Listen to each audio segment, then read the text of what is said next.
जोहार, जिंदाबाद। सबसे पहले यहाँ पर खड़े जितने भी आदिवासी, गैर आदिवासी, ब्राह्मणिया हो कि ब्राह्मण हो कि मजदूर हो कि किसान हो, चाहे वो कोई चपड़ासी हो, सबके लिए एक बार जोरदार तालियां बजाओ। ये जो लड़ाई है, इस लड़ाई के लिए हमें ऐसा पानी डरा नहीं सकता। इसलिए विक्रम भाई, वीरेंद्र भैया आए थे छतरी लेके, तो मैंने कहा मेरे भाई जब पानी में भीग रहे हैं, खड़े हैं, तो मुझे अधिकार नहीं है कि मैं मंच पे आके छतरी के नीचे भाषण दूं। और ऐसी स्थिति में जब छतरी तो दूर, घर की छत भी गायब हो रही है अपनी। अब तो जमीन के नीचे गड्ढा खुदने वाला है।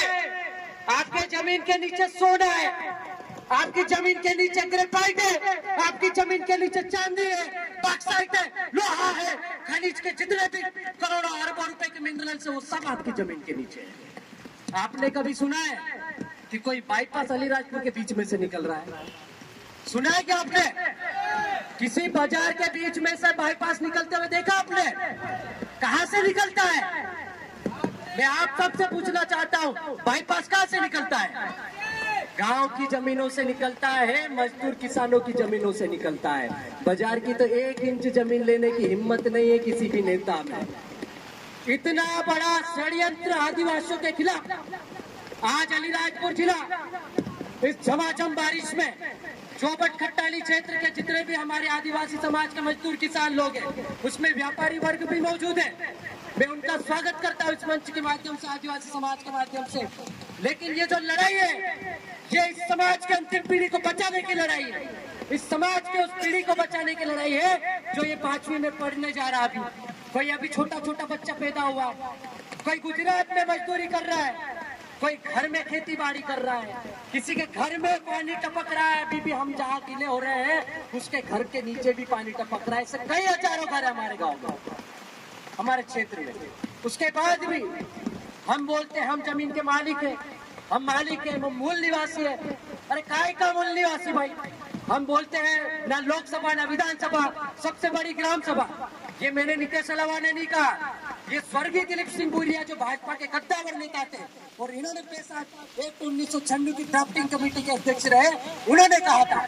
और ये कानून उस समय 1996 से लागू होना था हमारे देश में, इन आदिवासी क्षेत्रों में।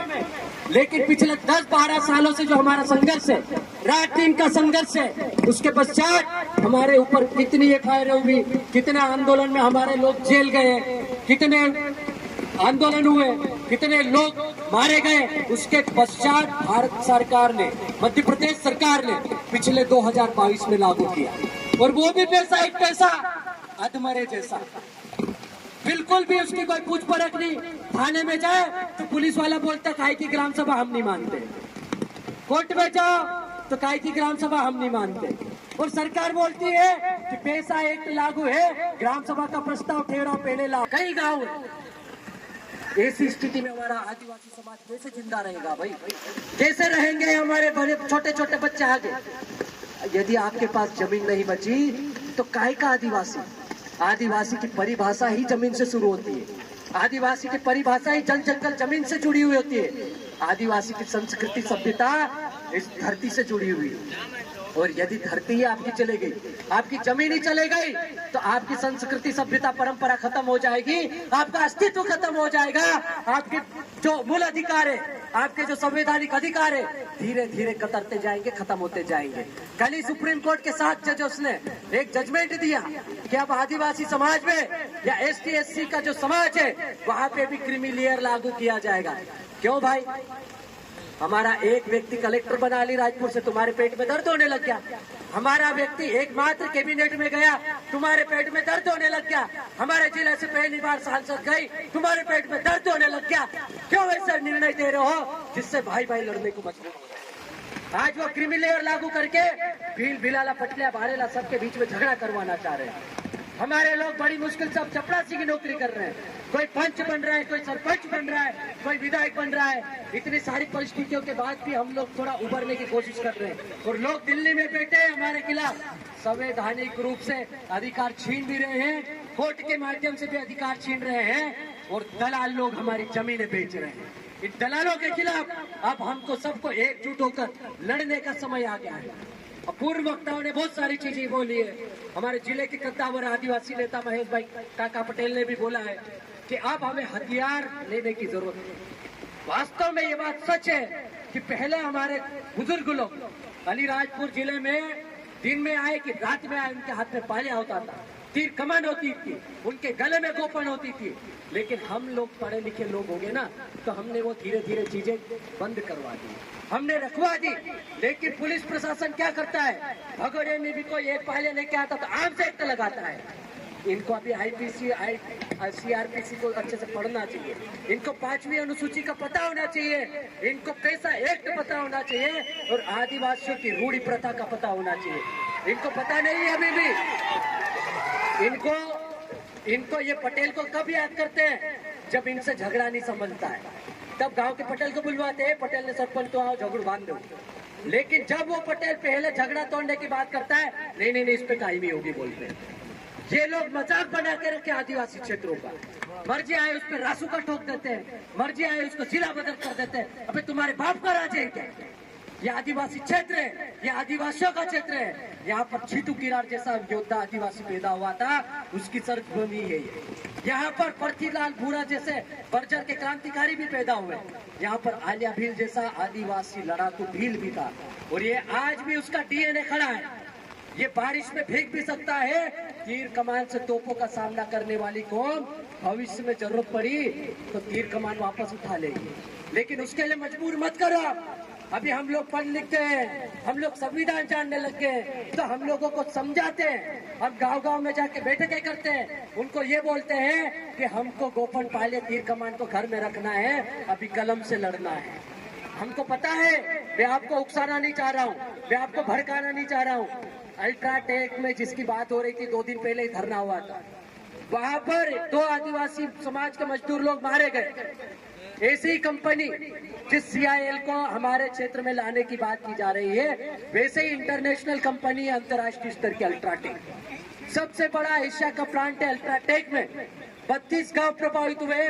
2017 में हमने बहुत बड़ा आंदोलन किया था, 50, 60, 70 हजार लोग इकट्ठे हुए थे, हमने बहुत विरोध किया।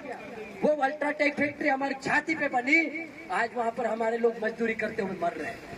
जब हमारे लोग गए वहाँ पर बात करने, तो वो फैक्ट्री वाला, वो मालिक जो मैनेजमेंट का अधिकारी था, वो बदल गया, बोले कि वो दुकान वाला वही जाना, हमारा कोई लेना देना नहीं। तो भाई कंपनी तो तुम्हारी थी। इतनी सी बात में हमारे लोगों ने थोड़ा वाद विवाद हुआ।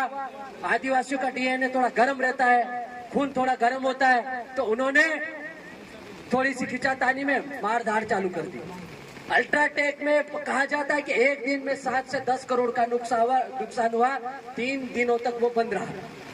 अब उस आंदोलन में उस दौरान बात करने जो लोग गए थे, उनके ऊपर रासुका लगा दी पुलिस प्रशासन ने वहां पर। अब पुलिस प्रशासन क्या बोलता है कि हमारे ऊपर से दबाव था। तो भाई जब ऊपर से ही दबाव में काम करना है तो नौकरी क्यों कर रहे हो? नौकरी क्यों कर रहे हो? दलाली करो ना, गुलामी करो उन लोगों की। जाओ उनके कपड़े धो, उनकी गाड़ियां चलाओ, उनके गटर साफ करो, ये करना चाहिए आपको। यदि आप इस जमीन से जुड़े लोगों के टैक्स के पैसे से नौकरी कर रहे हो, तो आपका अधिकार है, आप उस अधिकार क्षेत्र में काम करें, आप निष्पक्ष रूप से काम करें। आपके लिए बनिया ब्राह्मण भी उतना ही बराबर है जितना आदिवासी है। यहाँ पर मैं देखता हूँ, एक भी बनिया ब्राह्मण या किसी राजपूत व्यक्ति के ऊपर रासुका नहीं लगी, किसी को जिला बदल नहीं किया।